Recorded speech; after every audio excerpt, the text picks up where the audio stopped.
Weaving spiders come not here. My name is Kevin, and this is History Goon.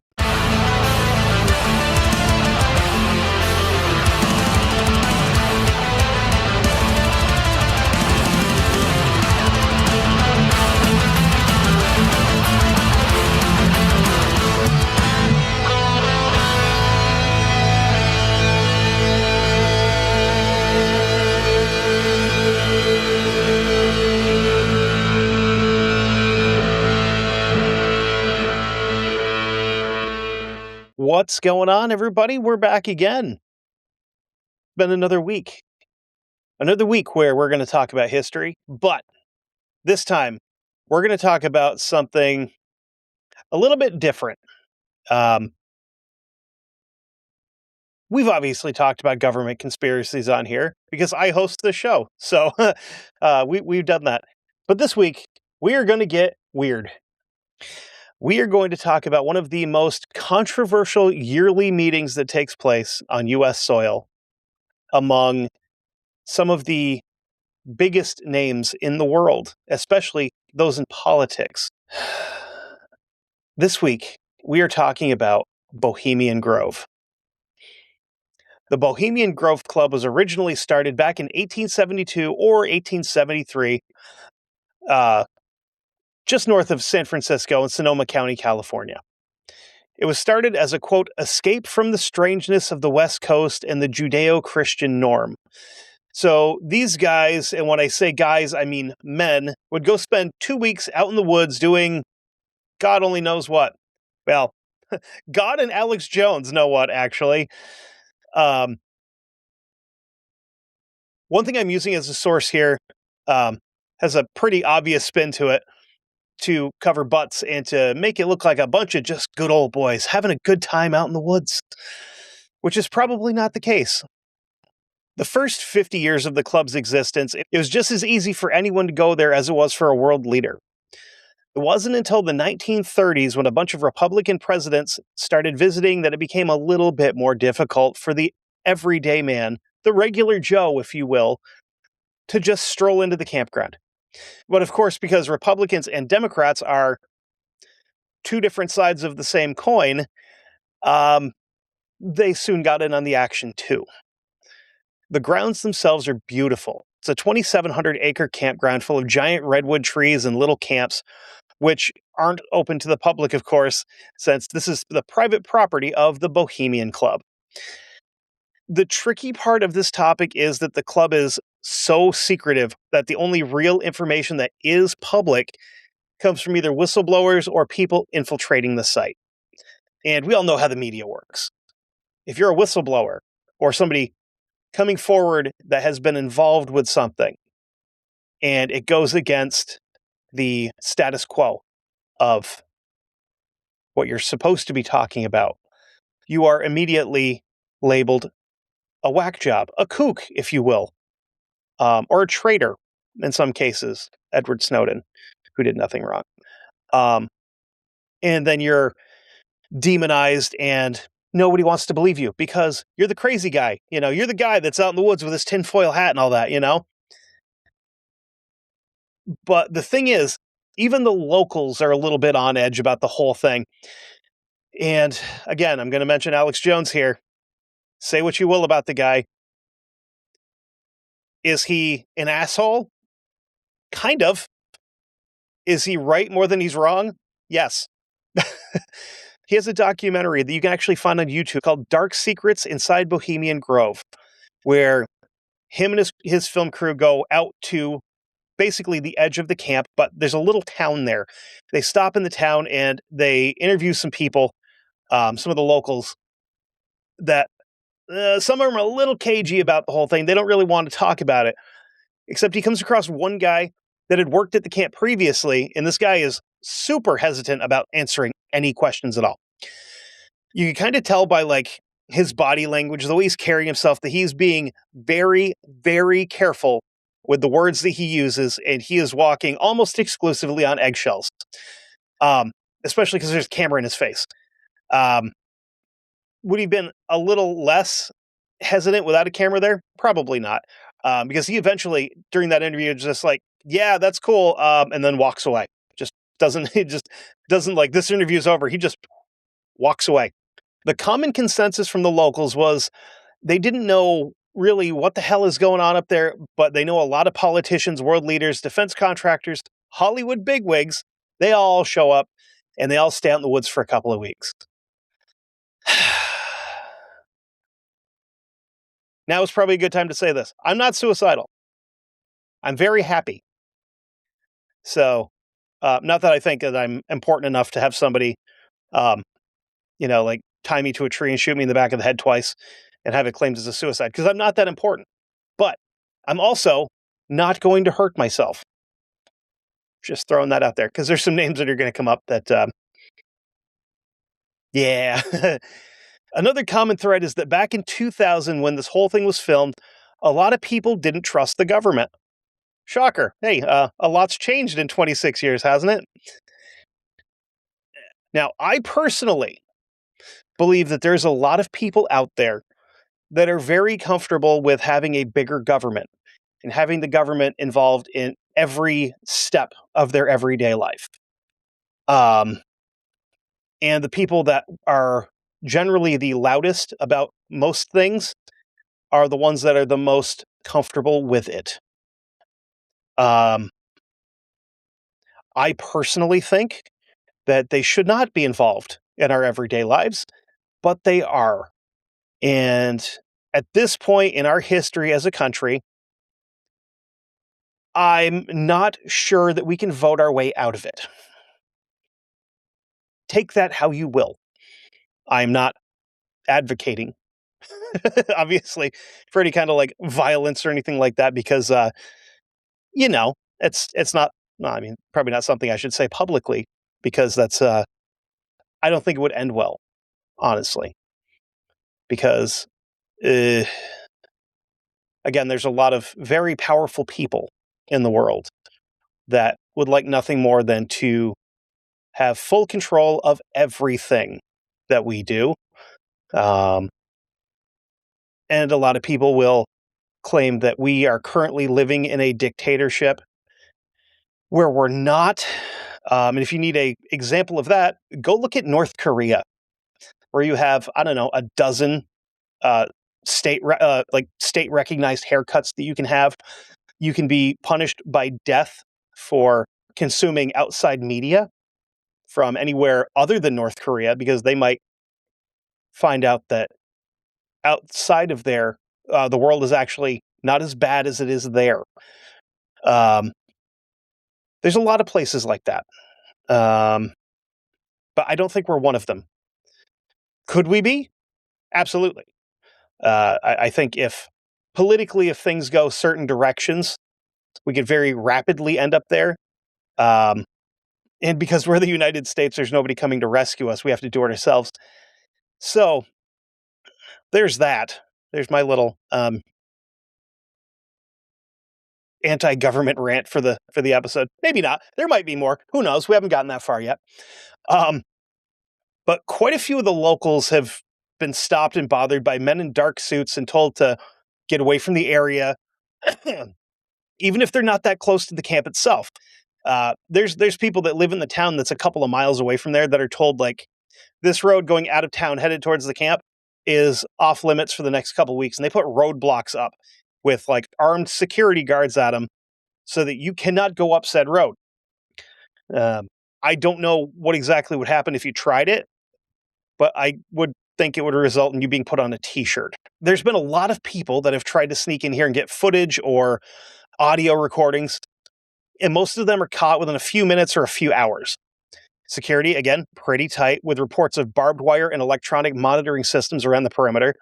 At this point in time, with technology where it is now, I would 1,000% guarantee that there's also drones in the air keeping an eye on people, and not like the kind you get at like Radio Shack. Oh my God, I'm old. Best Buy or Amazon.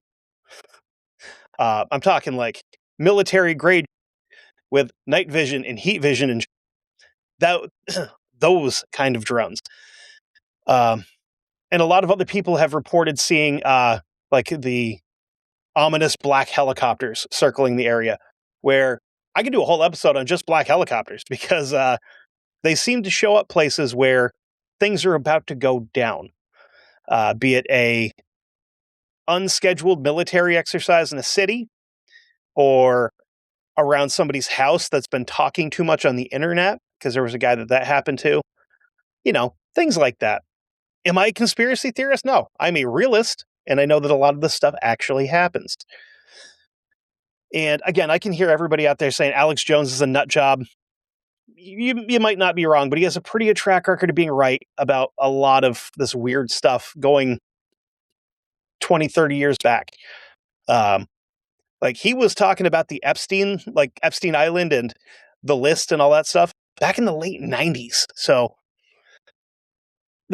there's nothing new under the sun. But there's some people that pay closer attention to things like that than others. Quite a bit of the information that I could find was from this documentary and a very few different other sources. So now let's get into the features and layout of the Grove itself. There are more guest cabins than I care to count, but some of the names I found are interesting and hilarious at the same time.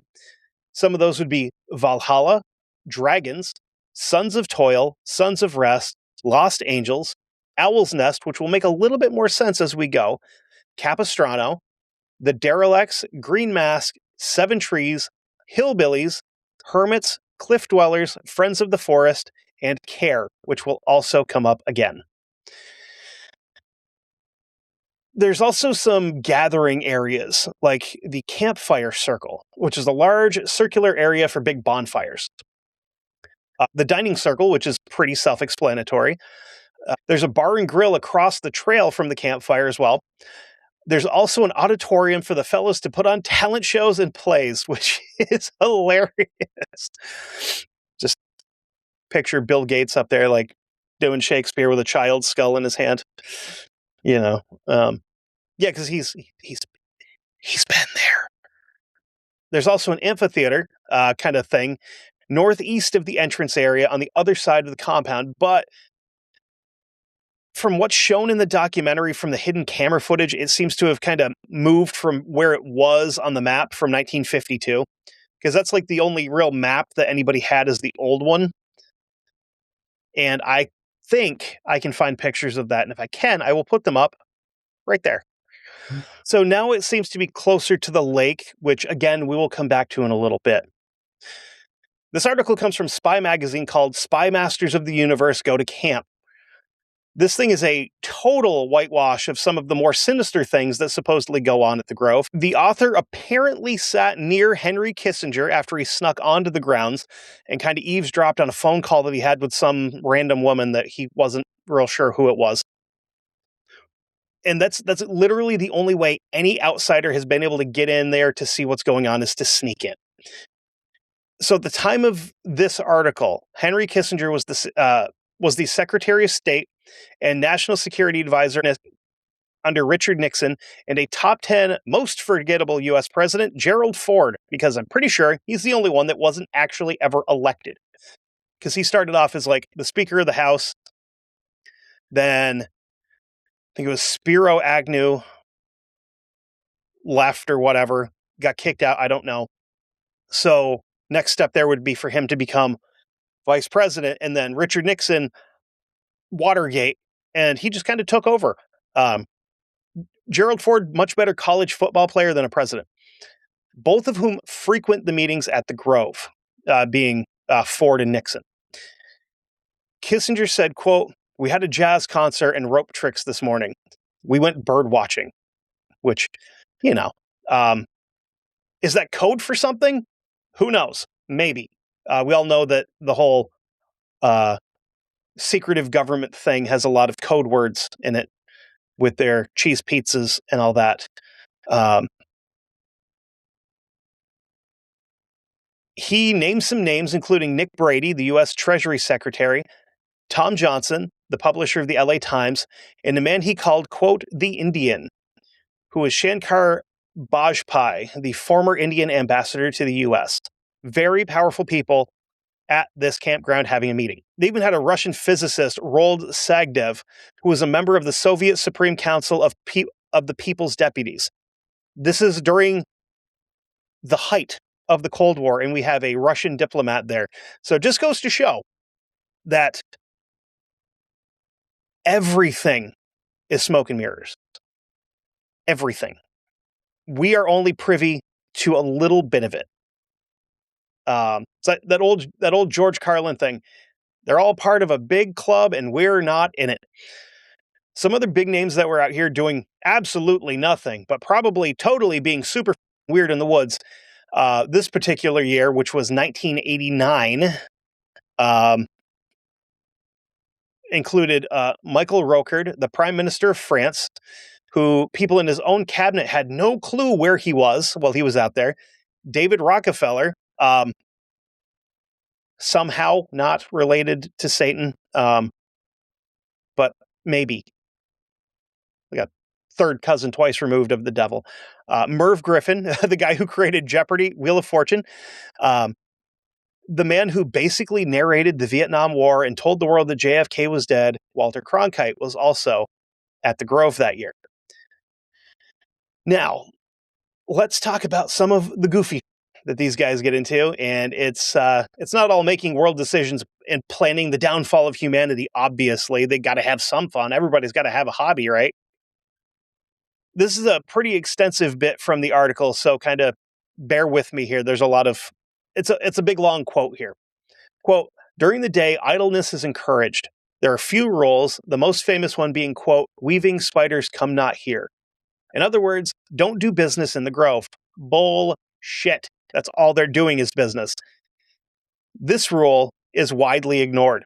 Another unwritten rule is that everybody drinks and that everyone drink all the time. This rule is strictly adhered to. The traditional 7 a.m. gin fizzies are served in bed by, quote, camp valets, which we'll come back to that and what that may or may not mean.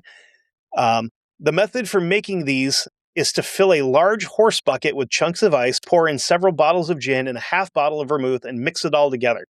When they say horse bucket, I think they're talking one of those like giant metal like watering tanks like you'd see out in a pasture for horses or cows. Those like 100-gallon things, just to the brim of gin with vermouth in it, which sounds horrendous, by the way. Through the day, there is skeet shooting, domino playing, and museum talks right up through, quote, the afterglows that follow each evening's entertainment. Everyone is perpetually numbed and loose. No one throws up. No, now and then, a bohemian will sit in the ferns and pass out. All day long, there is music in the Grove, and at night, in some camps, there are programs of entertainment. Comics, singers, actors. You know, the kind of people that you would expect at a place like this after finding out what we know now about how the elites do things. Any bohemian is welcome at such events. One afternoon, for instance, the Valhalla camp was crowded with drunk men singing from a small stage in front of a redwood, of which hung a framed 19th century engraving. The scene showed a kind of black forest imagery, and the setting seemed very Wagnerian, though the music was sometimes undercut by the soft drumming of tinkling urine off the edge of the porch, where the beer drinkers went one after another. Now, there's all kinds of stories along those same lines, and some even get weirder than that. Since the mid-1970s, there's been rumors of prostitutes being brought in for the entertainment of the world's elite. Keep in mind, this is a men's club, as in men only. So I don't really know if that part's true. If they're just bringing in like man whores, you know, dude hookers or whatever. Who knows? Knowing what these people are up to behind the scenes, who knows? Are they all of age? Probably not. To kind of tie the whole thing together about what I'm talking about here, Richard Nixon was asked about the Grove and things that go on there, and he said, quote, the Bohemian Grove, which I attend from time to time, is the most faggy goddamn thing you could ever imagine. He said that in a recording May 13th of 1971. Watergate happened June 17th, 1972. Now, I'm not saying that the two are linked, but it's definitely something to consider, especially when you look into and find that his comments caused a big rift between him and the other members of the Bohemian Club. He's talking about stuff that happens there, and he's not supposed to talk about stuff that happens there. Almost grounds to get your head exploded in Dallas. Not saying that JFK was involved with it, because he might have been. Who knows? I wasn't there. But let's just say that there are consequences for talking when you are a big-time politician. And there's also consequences for not taking the actions that are being dictated to you. Do I think JFK was killed for not going along with the plan? Yeah, I do. I really do. Because he didn't really want to get involved with Vietnam. He didn't really want to get involved with any of that stuff. And then that one time, he went to Dallas in a car with no roof, which was a bad idea, to say the least. I did find some other interesting things that have happened in the Grove that are less goofy and a little bit more serious before we get into the really, really dark. There was a guy that attended a lot in the late 70s, early 80s, and that was General John Chain. He gave a speech at the Grove when he was the commander of the Strategic Air Command, and during his speech, he made his intentions clear as to what he wanted. He told all the other powerful men that are in this club what the U.S. Air Force needed was an aircraft capable of delivering both conventional and nuclear weapons, but also to be able to go undetected by enemy radar systems. There just so happened to be a couple of gentlemen from Northrop Grumman in the audience, which, if you're not familiar with Northrop Grumman, they are a massive defense contractor. They make a lot of airplanes and aircraft for the U.S. government. They had a conversation. Contact information is exchanged, business cards and whatnot. I wonder if anybody had that, American Psycho moment where he saw somebody else's business card and was like, I got to kill this guy. July 17th, 1989, the first B-2 Spirit stealth bomber lifted off from the runway and took to the sky. If you don't know what that is the B-2 stealth bomber, which is also probably responsible for quite a few UFO sightings, because it doesn't look like an airplane traditionally would. It's what they would call a delta wing craft, where it's basically a wing with a cockpit in it, but they're sloped backwards. Or for any of my fellow Joe Ledger fans, that would be a T-craft. And before I forget, this guy also went on to be the director of some small local businesses. Kemper Insurance Company, ConAgra Foods, never even heard of it, and the R.J. Reynolds Tobacco Company. I think that's like medium tobacco. I don't know if that's big tobacco or not. I think it is. It is. Another thing that I read a little bit about, but not enough to know if it was true or not. Back in 1941, some gentlemen from the OSS were attending the meeting, and they brought a scientist with them. That man would grow up to be Robert Oppenheimer. And they were there to discuss the possibility of potentially creating a weapon that could end the war if things got out of hand. Now, let's get into the darker side of all this. Yeah, darker than the cloak and dagger stuff that's going on and the backdoor meetings relating to world events and upcoming world events. First off, there have been rumors for years about not just paid prostitution, but also human trafficking. A lot of women have come forward, none giving their names for obvious reasons, saying that they were drugged and kidnapped and forced into servicing the elites that are at the camp in the Grove. I know it's hard to imagine that a group of powerful men from governments across the world would be involved with anything like this. It doesn't at all tie into current events.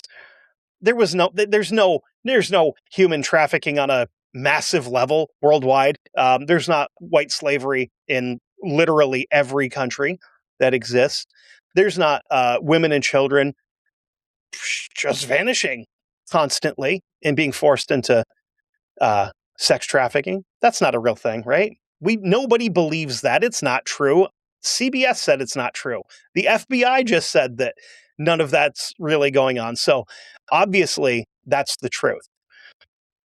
And again, I will be reading from that previous article. Quote, the cremation took place at the man-made lake that is at the center of a lot of activity for the Grove. At 9:15 p.m., a procession of priests carrying the crypt of Mr. Dull Care out of the trees on the east side along the Grove's chief thoroughfare, River Road. They wore bright red, blue, and orange robes that looked a lot like they could have been designed for the Ku Klux Klan. When they reached the water, they extinguished their torches. At this point, some of the Hamadryads, which are tree spirits, and another priest or two appear at the base of the main owl shrine, a 40-foot-tall, moss-covered statue of stone and steel at the south end of the lake, and sang songs about care.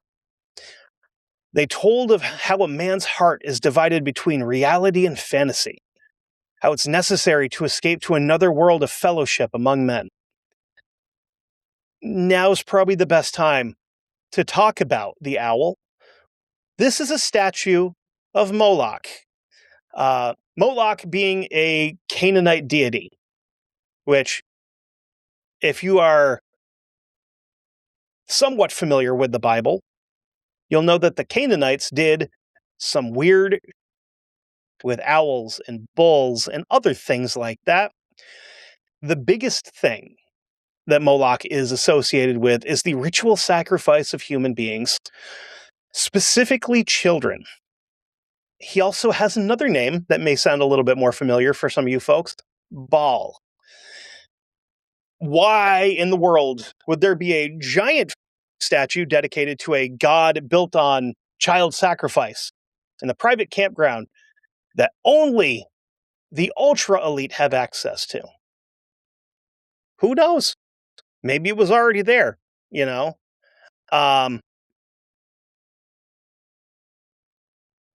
There is a lot of this same imagery and stuff like that associated with things that went on with Epstein Island, where, it's a lot of the same. And that happens and that happens all over the place. Now back to the ceremony. Quote, the crypt of care was pulled slowly down the lake by a black-robed figure in a black gondola, a water boat like the ones that they would have in like Venice, accompanied by a great deal of special effects smoke. So back then, it would have been like big blocks of dry ice that are being dropped into the lake to give it that super creepy, eerie, like real low-hanging fog kind of feel. Just as the priest set out to torch the crypt, a red light appeared high in a redwood, and large speakers in the forest amplified the cackling voice of care. Quote, fools, when will ye learn that me ye cannot slay? Year after year ye burn me in this grove. But when again ye turn your feet toward the marketplace, am I not waiting for you as of old? With that, care spat upon the fires, extinguishing them. The priest turned in desperation to the owl. Quote, O thou great symbol of all mortal wisdom, owl of Bohemia, grant us thy counsel. Very weird, right?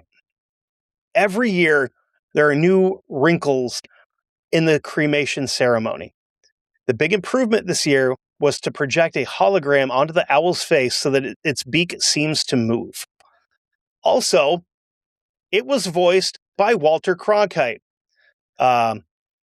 which Walter Cronkite, when he was going there, camped in the Hillbillies camp with George H.W. Bush, William F. Buckley, who is a high-ranking CIA spook that would actually be executed by a group calling themselves Islamic Jihad, October 4th of 1985, and former astronaut Frank Borman.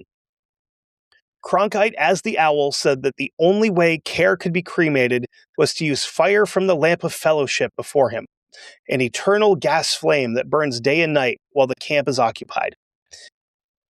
That did it. Care went up in blazes.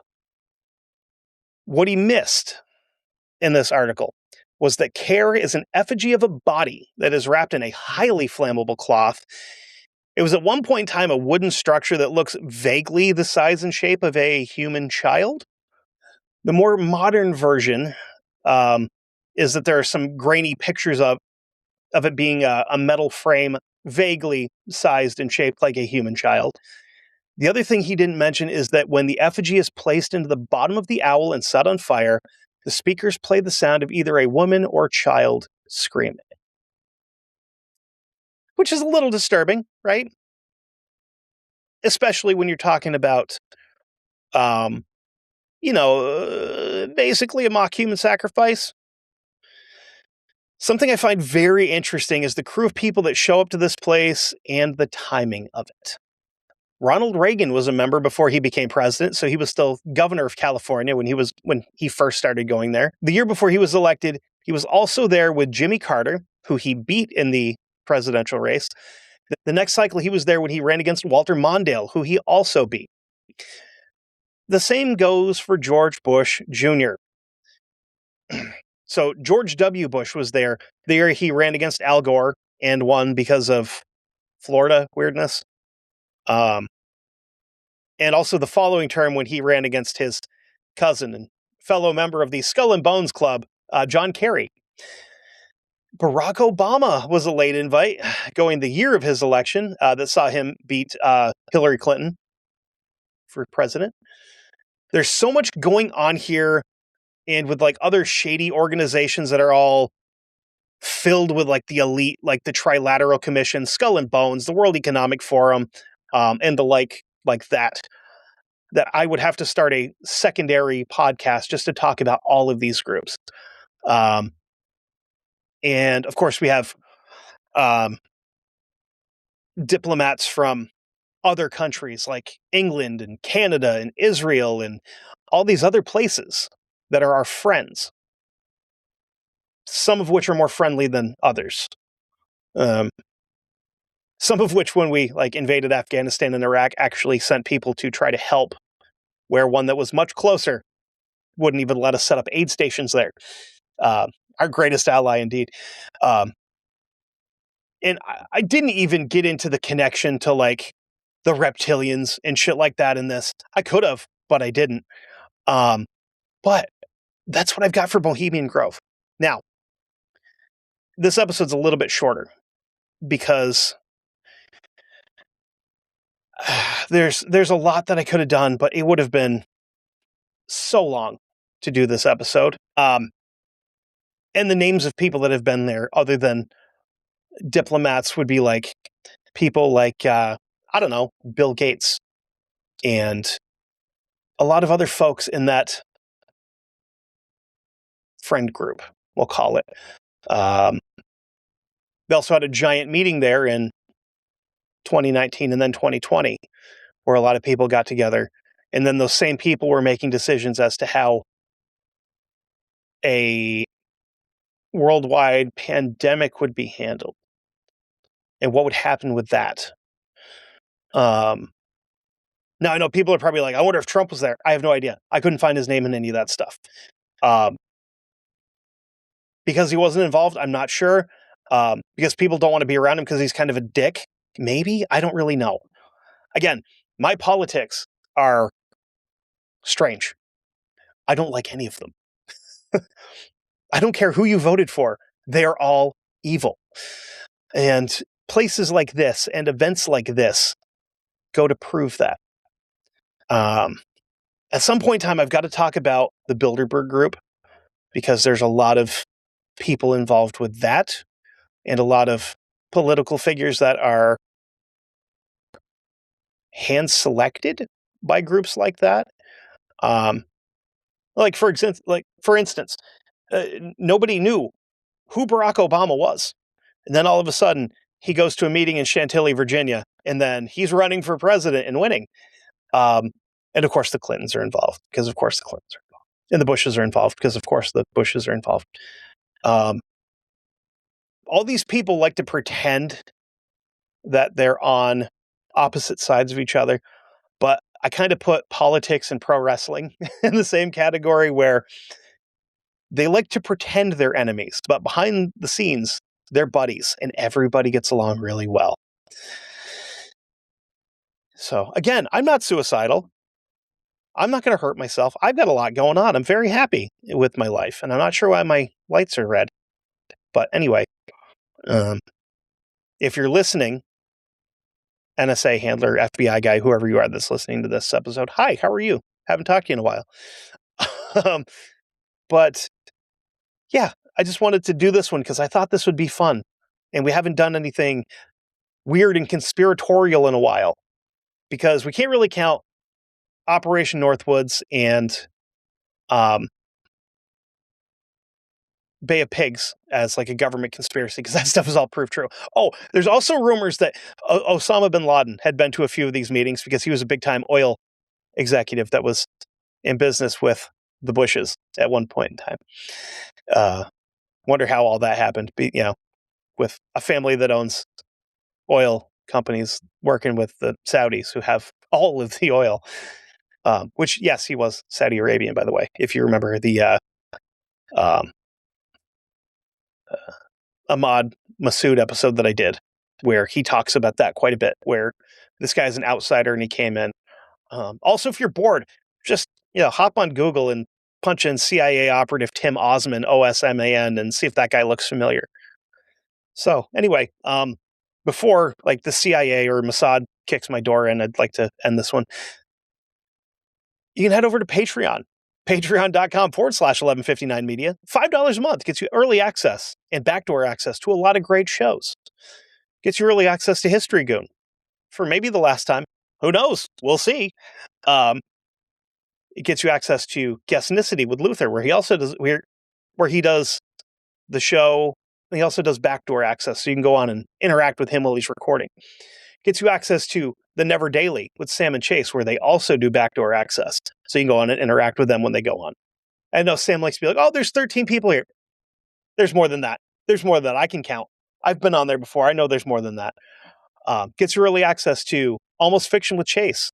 Also gets you early access and backdoor access to 911 calls with the operator, who I'm just finding out is Sam. Like, I had no idea that they were the same person until just like recently. Crazy how that works. It was like a Batman thing where I've never seen the two of them in the same place at the same time. And one of them sounds different than the other. So thought maybe like a Perfect Strangers thing with like the weird like European cousin, but I was wrong, I guess. If you want to support me directly, and help me pay for legal fees, potentially, I have a Ko-Fi. It's ko-fi.com/History Goon Pod. Anything you donate there goes directly to me as the creator. Greatly appreciated, especially with my upcoming court I'm probably going to end up in for whatever in The Hague. But I'm not going to beg for it. I'm sure that they have like a public defender there or something I can manage through. But anyway, we'll be back next week. And until then, we're all going to die someday. So go out and do some goon shit and leave a mark on the world. Don't do it like these guys. Okay. Love you.